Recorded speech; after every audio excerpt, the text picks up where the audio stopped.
As the cardinals gathered in Rome in early 1522 to elect a new pope after the unexpected death of Pope Leo X in December of 1521, they all recognized that the world had changed dramatically since Leo's election in 1513. Not only did Luther challenge the authority of the church and the pope, the Turks were traveling up the Danube River, threatening the eastern regions of Europe, and there were 3 new young kings making dangerous threats against each other. And most urgently, the church was deeply in debt. The cardinals recognized they needed somebody learned enough to engage in the theological battles, but they also needed someone with the experience in the politics of the day to be able to calm these warrior princes. They were initially thrilled when they finally settled on Cardinal Adrian Boeyens, the scholar who was first selected to tutor Emperor Charles when he was young, then subsequently selected by the emperor to manage Spain while the emperor was in Germany. Within minutes of announcing the selection, the cardinals got their first indication that they had made a mistake, because the people of Rome almost rioted after hearing the news of this barbarian being elected. I'm Evan Gertner. And I'm Mike Yeagley, and this is Grace on Tap. Grace on Tap is a podcast dedicated to the review of the history and the theology of the Lutheran Reformation, all over a nice cold beer. So, we've spent quite a bit of time talking about the rise and fall of Thomas Müntzer and the Peasants' Revolt of 1525. For today's episode, we're going to go back in time to the December of 1521. Luther started December of 1521 in the Wartburg Castle, hiding from his enemies and increasingly concerned about the rumors he had begun hearing about the growing Reformation excesses back in Wittenberg. Meanwhile, on December 1st, 1521, Luther's primary opponent, Leo X, died, supposedly of pneumonia. Bum, bum, bum. Maybe something more than that. Maybe something more than that, at the tender age of 46. Now, Luther died suddenly and wasn't even given last rites, which was sort of surprising given he was in the Vatican. The suddenness of his death is highlighted by that fact. Yeah. One day after he complained about the wine that had been handed to him, he dies. Yeah. So now, the Pope's cupbearer was arrested the next morning, but he was released by the Pope's cousin, Cardinal Giulio de' Medici, before any inquiry could be made. The reason the cardinal gave for the releasing of the cupbearer was lest some great prince should be found mixed up in the matter, and he should thus acquire an implacable enemy. That's an interesting reason. I don't want to know who's guilty, because then I know he's guilty. Yeah, this medieval politics is really messy. It's hard to negotiate with someone you know has killed your cousin, so it's better just not to know, apparently. I guess so, yeah. So, yeah, the Pope's cousin, at the time, this man, this Cardinal Medici, he was the lead candidate for the papacy. So he has got some need to keep allies and not make enemies. Now, over the course of history, in the past 500 years or so, people have wondered if Medici killed Leo, if Giulio Medici killed Leo. But there was a Thomas Dyer. He was a pretty well-respected historian of the 19th century. Really, I did a lot of my researches based on what he had. And he believed that the cardinal shut down the inquiry mostly because he didn't want to lose votes for the papacy. Like you were saying, it's sort of hard to get a vote from somebody if they killed your cousin, so he'd rather just not know. Now, Leo X died with an agenda that had not yet been finished, that he had been elected to carry forward. And so some items on Leo's agenda that are still now going to be on the new Pope's agenda include the Turks, who are threatening Hungary. There were, of course, the young kings of France, England, and Spain, who were ready and anxious for war. And Lutheranism is a growing irritation. But most urgently, like we said in the opening, the church was completely broke. Leo's table alone cost about 100,000 ducats per year, which is about $15 million. So when I hear table, I think of like dinner table. I think it's all the people that are dependent on him. The people that would feast on his table is what that's meaning. So as you think of the bureaucrats and all of those that only have a job because Leo keeps them at the table, how expensive is it to keep those friends at your table? He's paying for these people to surround him at his table and keep him important. And the cost of keeping the people at his table is not the influence of his character or the excitement of his agenda. It's the fact that he is spending about $15 million in 2018 dollars. Wow. So upon his death, Leo had debts of about 850,000 ducats, which is roughly as close as I could do the math, which is, it's not easy. Yeah, there's not a world exchange right now for dollars to ducats, but how much is it? About $127 million in debt. And there's no money to pay this debt. No money. There was no money in the papal treasury to pay that debt. And there's people who had loaned Leo the money.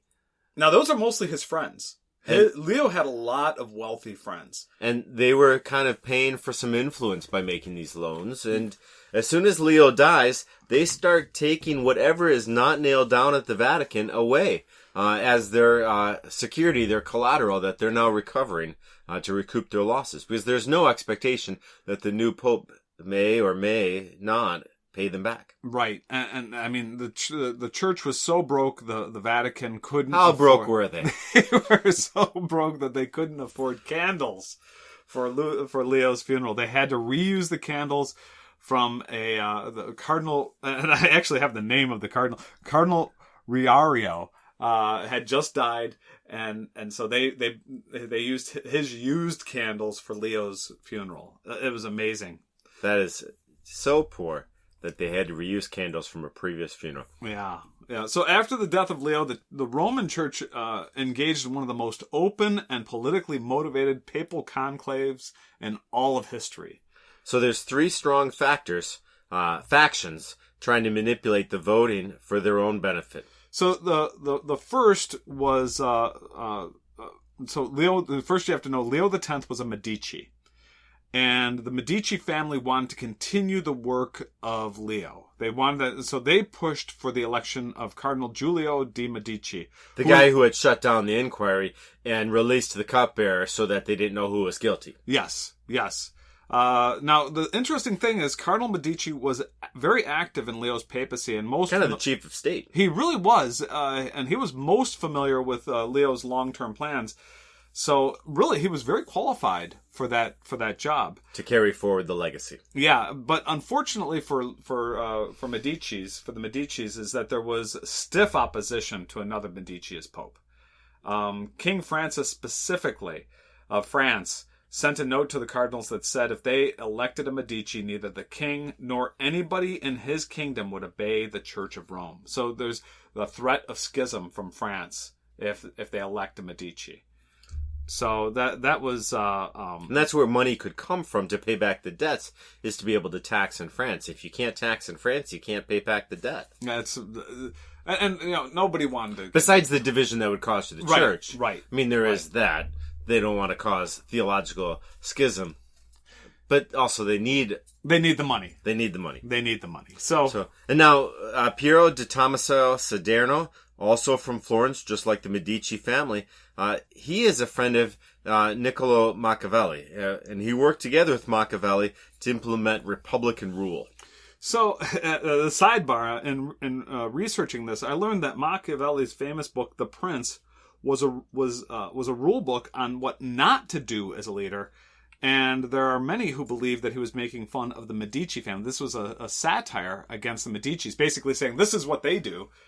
And it's just Soderini, who is in the same area as the Medicis, is recruiting the French as his allies, and he supported the French whenever he could. I couldn't figure out why, honestly, but mostly because he wanted to strengthen his hand against the Medicis. Yeah. So the French hated the Medicis, obviously. The enemy of my enemy is suddenly my friend, is Soderini's attitude.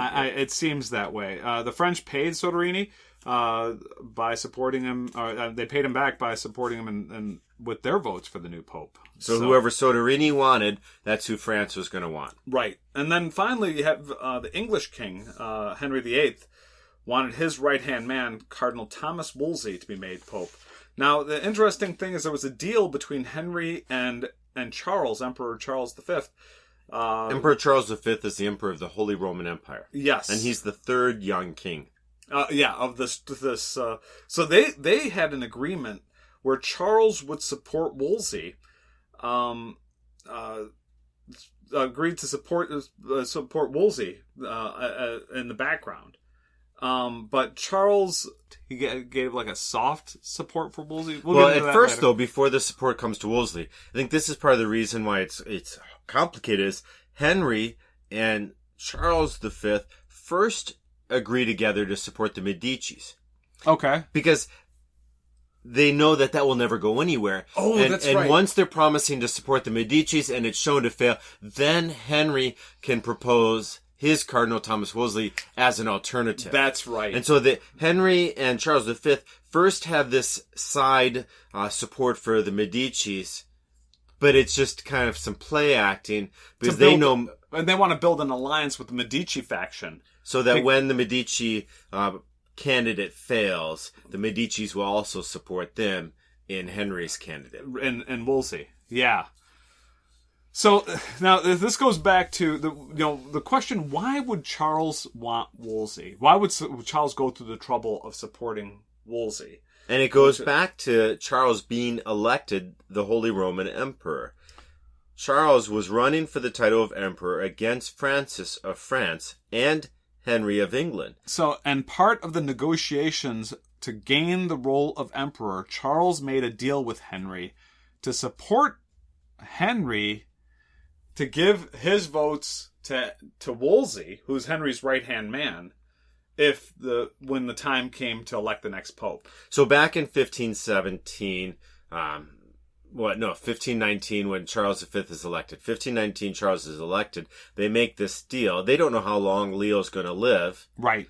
But Henry knows he's got this IOU in his wallet. Now Leo dies, and Henry uses this IOU. Charles, you said, if I support you for emperor, you'll support my candidate for pope. Now it's time. Yeah. Yeah. And so what ended up happening was... Charles made good on his promise, but he, like I've mentioned earlier, he didn't give his wholehearted support to Wolsey. And they needed 26 votes to win. Wolsey only came up with 20 votes. That nobody came up with enough votes at this point. There is a deadlock. Thomas Wolsey, supported by Emperor Charles and King Henry VIII, does not have enough votes. Tommaso Soderini, supported by Francis I, King of France, he also does not have enough votes. And who else doesn't have enough votes? Giulio Medici. The most qualified, the one who was the chief of state, chief of staff. But because he was opposed by Francis, who threatened to leave the Catholic Church if Medici was elected, he didn't have enough votes. So now, Wolsey, Soderini, and Medici, none of them have enough votes. Who's going to be the cardinal that is chosen to become the next pope? Well, Cardinal Medici himself, at some point during this deadlock, he brings up the idea of having Adrian of Utrecht. So a man from the Netherlands. Yes. Now, who is this Adrian? He was the tutor to the emperor from the time Charles was 7 years old. Now, as the emperor grows in power, he gives his tutor more and more authority in different positions. In 1515, Charles wanted to be the ruler of Spain instead of his younger brother Ferdinand. Adrian is the one that was sent to Spain to negotiate with Charles' father. Now, Adrian succeeded, and Charles was eventually made the ruler of Spain when his father died. So, to reward Adrian for the successful negotiation, Charles then appoints Adrian the Bishop of Tortosa. And so the appointment was approved by Leo X in August of 1518. And then when Charles leaves from Spain to become the emperor, he has to go to Germany and we talked about him leaving and going to Germany and all the problems that was. And how he barely knows German, but he needs to leave Spain to go to Germany to settle the dispute in Germany. Who does he leave in charge in Spain? Adrian. So Adrian is effectively the king of Spain. He's the stand-in king of Spain during this period. So almost immediately after Adrian is suggested by Cardinal Medici, he is elected to be the next pope on January 9th, 1522. So it took months. It took about a month for the news to reach Adrian in Spain. Adrian took another 2 weeks to accept the position, and he kept his thoughts to himself during this time, but he was considering turning down the position, it appears. One interesting thing I found was a letter from Adrian to King Henry VIII, written a few days after he was first told he was going to be the Pope, but still almost 2 weeks before he accepted. So this helps give us an introduction into his mind of how he understands the situation in Europe that he would be walking into. And in this letter, Adrian laid out a plan for an alliance between England, Henry, and the Emperor. Now, I couldn't find any reference to France in all of this, but it seemed like Adrian was thinking that he had to find some way to control France through this alliance. So Adrian wants to show to England and Charles V, so between Henry and Charles, the three of us, Adrian, Henry, and Charles, we can get along, and essentially we don't have to worry about Francis at all. Yeah.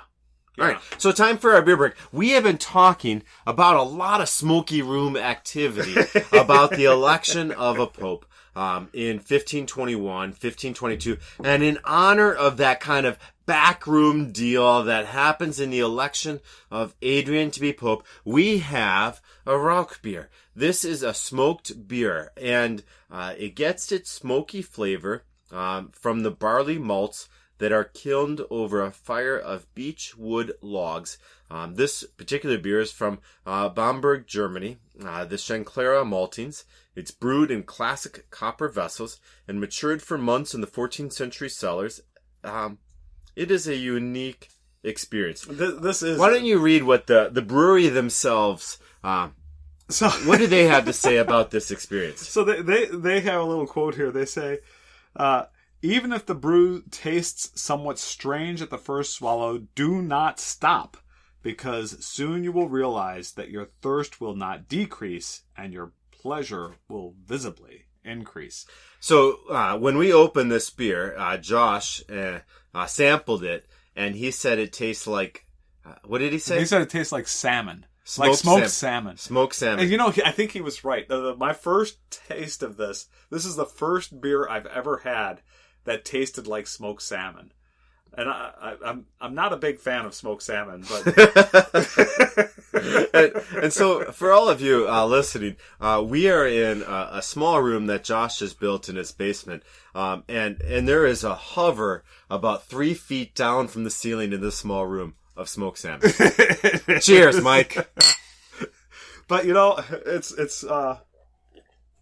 So I think the key is not to breathe in as you put your mouth on the cup. Yeah. And just essentially not breathe it at all, but just taste it. And once you do that, it's good. It's good. It's funny. It's one of these things that, and I don't know if I ever mentioned this to you before.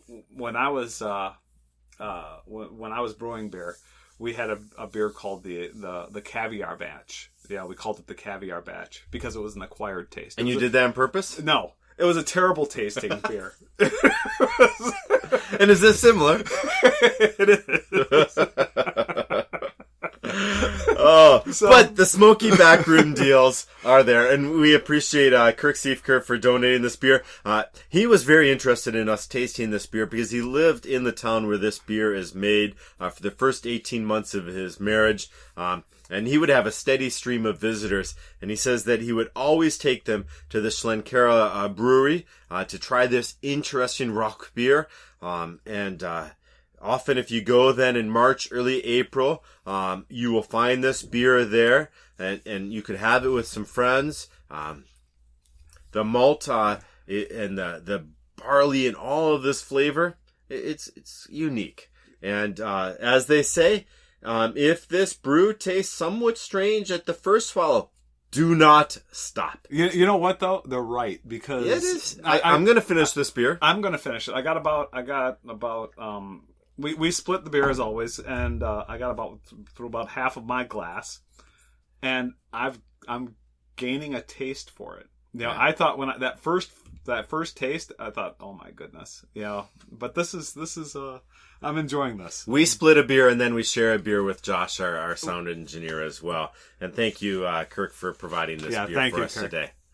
So we are now going back to Adrian, and he does accept the position of being cardinal. And while he is considered his trip to Rome and manages his position, we want to look at how he does this. So there's a series of communications that will forever affect his decisions. So he's trying to figure out whether to go to Rome and whether to accept the pontificate, and he's in Spain as he's making these decisions. So he heard he was Pope, and actually I think we got the date wrong there. It was in late January. I think it was... we said it was January 9th. It was in late January, and I miswrote the date on there. But it wasn't. I think it was approximately like January 24th, something like that. But so in February, Don Antonio de Studio, the Chamberlain of the Caravel, finally gave Adrian the official news: he is elected. Now, from the moment he was elected, everyone wanted to manipulate Adrian, and Studillo was no different. He told Adrian a lie that the French king... No, they lied? Yes. In politics? I know. All right. So he says that Francis I was responsible for his election. And you have to remember, this is... So, up until this point, Adrian was planning to ally himself with Charles and Henry against Francis, and now Studio says you need to thank Francis for your election. Right. And why did Francis supposedly support him? Because he thought Adrian was such a holy man. Yes. And so Adrian was very flattered, and he accepted this lie as the truth, and it would forever affect his relationships with Charles and with Henry, I would presume. It did. And we'll see how that all plays out as the story goes on. Probably that'll be in the next episode. This is just about the election, but that's something to sort of file away. So Adrian begins his journey from Spain to Rome. But the journey's as complicated as his election. It was amazing. He wanted to travel through France, but the emperor pleaded with him to avoid France because it would cause great scandal to all Christendom. Thanks. By the way, you hear a dog that's at our feet scratching his neck right now. Thank you, Alfie. Cheers to Alfie. So he's traveling through France, but the emperor says, no, don't go to France. That's too great of a scandal for all of Christendom. So some of his advisors wanted Adrian to travel to England first to consult with Henry and Charles before going to Rome, but that really wasn't practical. So now Adrian is waiting in Spain while Charles and Henry meet in England to determine the future of Europe. So more backroom smoky deals. Yeah, and you have to remember, Charles and Henry are thinking they've got Adrian in their pocket. But really, they don't have Adrian in their pocket anymore because Francis supposedly has flattered him with this idea that he's such a holy man. Exactly. So in the meantime, Charles sent an ambassador to Adrian in Spain. When the ambassador arrived, Adrian showed him the letter from Francis, which was complaining about Leo and plainly asking for better treatment from Adrian. Now, Adrian also showed his own response back to Francis, which stated he would not allow his personal relationship with the emperor to affect his management of the papacy. So when Charles and Henry finally finished their treaty in June, they signed a treaty, and then they asked Adrian to also sign it. But Adrian refused, saying he had to be a fair mediator to gather all forces of Christendom against the Turks. Now Francis is thrilled, and he offers Adrian an escort, if he would so like, to travel through France on his way to Rome. This infuriated Henry, who said he would go to war with France, and his right This is all about what road he travels on, by the way. Exactly. This is just how he goes from Spain to Rome.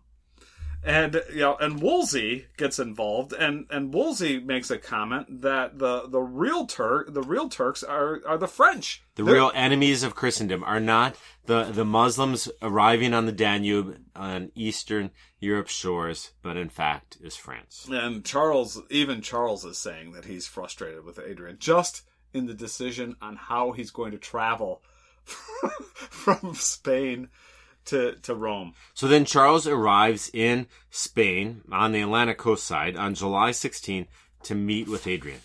And then so he's on the Atlantic coast side. Adrian's on the Mediterranean coast side, and Adrian claims there's urgent news from Rome that requires him to leave. So before Charles works his way across Spain to meet with Adrian, Adrian's already on a boat heading for Rome. Charles is left standing at the altar. Yeah. This is not... It's amazing. So he's arriving in Rome, and do they welcome him with open arms in Rome? No, they do not. The people of Rome hated the idea of this barbarian Dutch Pope. Yeah, they were afraid that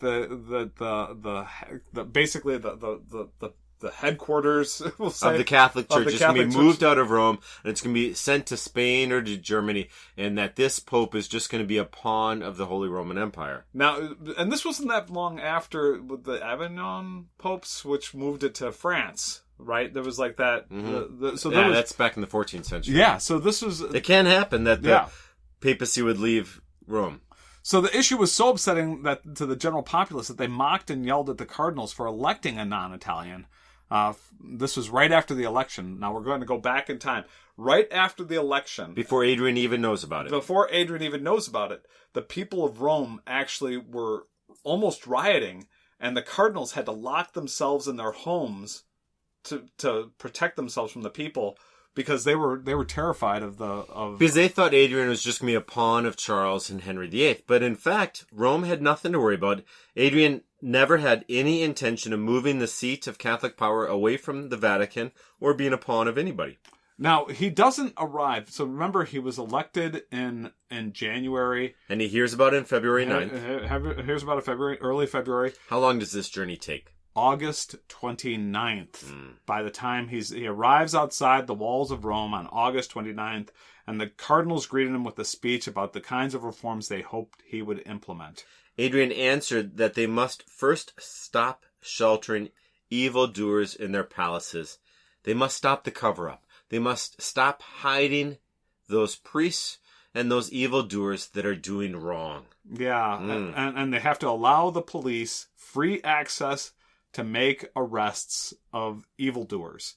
Now the cardinals are stunned. Yeah. Because this would be essentially saying that the church is liable to the state. That the church has to see the role of the state in speaking of the wrongdoing of the church. Wow. So one of them didn't get the memo, and he comes forward with a request for a pardon for someone convicted of murder. And Adrian had just finished saying, no more hiding and pretending that no evil is happening. So somebody comes forward and says, hey, will you sign off on this friend of mine who was convicted of murdering somebody? Will you just pardon him? Then he's fine, right? He's a good guy. Just trust me. And Adrian says we cannot pardon anyone without hearing both sides. Again, the cardinals are devastated. They thought they had a tool in Adrian. Yeah, and they don't. So now, August 31st, almost 9 months after his election, Adrian walks into Rome. So all of this conversation on August 29th, this is just at the walls, at the entrance to Rome. Yeah. And now, August 31st, he walks into Rome. He travels into Rome by foot as a sign of his humility. And when he arrived at the Roman gate, he took off his shoes and his hosiery as a sign of respect for the city. This really made a really good impression on the general populace, who immediately respected the piety of Adrian. But things didn't go well with the higher classes. Right. How come? Well, first of all, he didn't speak Italian. That was a huge problem. And he didn't understand the Italian manners. And most significantly, he had no appreciation of pagan art, of the art of Rome. And there is considerable expense from the treasury of the Vatican to build up the artwork in Rome. Yeah. But this is specifically, the example I read about was when he saw the Roman art from around the time of Christ. There's some very famous artwork. Also, it wasn't just like how much money was wasted on building big basilicas. No. This is actually going and looking at the art from around the time of Christ. Oh, which so is the ancient Roman, the pagan art from Rome. The ancient pagan Roman art, and he turns in horror, and he says thinks it's idolatry. Yeah, he says this is pagan idols, and this is really one of the very few times Adrian got passionate about anything. He was a very even-keeled sort of guy. So mostly relaxed, peaceful, quiet, and easygoing, but he saw this preservation of the antiquity art of Roman times as supporting of idolatry. Yeah, and which further strengthened their view of him as a barbarian. That this guy from the Netherlands. So his acts of humility were contrasted with his acts of barbarianism. Yes. Of not appreciating the art of Rome. So the common folk appreciated the humility, but the nobility, the wealthy people of Rome were like, you don't know anything. And so, and even his easygoing attitude about stuff, the upper classes hated that. Living with Leo there as the Pope was like a never-ending party. Then Leo dies, they bring Adrian in, and suddenly this barbarian is there, and he doesn't know how to throw a party. He's just this quiet, easygoing guy who's and he very thought the humble. reforms of the church that he could bring about would be ushered in through his piety, and he finds out you actually have to work through the politic of the church, and he wasn't equipped for that. No. So although Adrian considered Luther a heretic, he really had bigger fish to fry.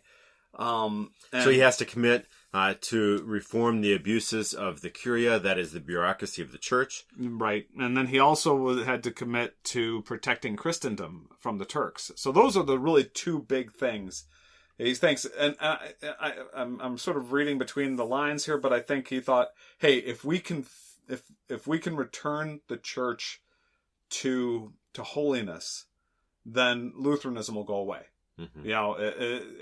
Of course, that's the fallacy of any sort of piety, that through our own hands and through our own efforts, we can restore our spiritual health, when in fact, Luther was making the point at this very same time that the only way we can ever find our spiritual health is by relying on Christ, and not through the production of our own piety, but through relying on the piety of Christ. Right. And so Adrian's a great example of a well-meaning, pious man who seeks through his own demonstration of holiness to inspire holiness in others, rather than pointing people to the singular truth of Christ. So good idea, but it's not going to work. So for a few months before he arrived in Rome, Adrian had already defined the major outline of his pontificate. First, he said he was going to try to be a non-partisan mediator between the three kings of Charles, Francis, and Henry, to strengthen Christendom against the Turks. And second, he would try to reform the church. Unfortunately, really, neither of those objectives gave him any natural allies. Nobody's going to be your ally in reforming the church. It's not like you're going to make political friends and leading a reform of the church, and nobody's going to be a political friend if you're going to be just a neutral mediator and between the three kings. So his pontificate only lasts less than 2 years, and over this episode, we talk about his election. The next episode, we'll talk a little bit more about his pontificate, and then introduce his successor, the very cardinal who may have killed Leo X. Probably not, but he certainly swept it under the rug. Yeah. So I guess that does it. Thanks to Josh for all of his help. And we thank all the listeners. We have about... I don't know how many listeners we have. We want to hear more from you. Yeah, we'd love to hear from you.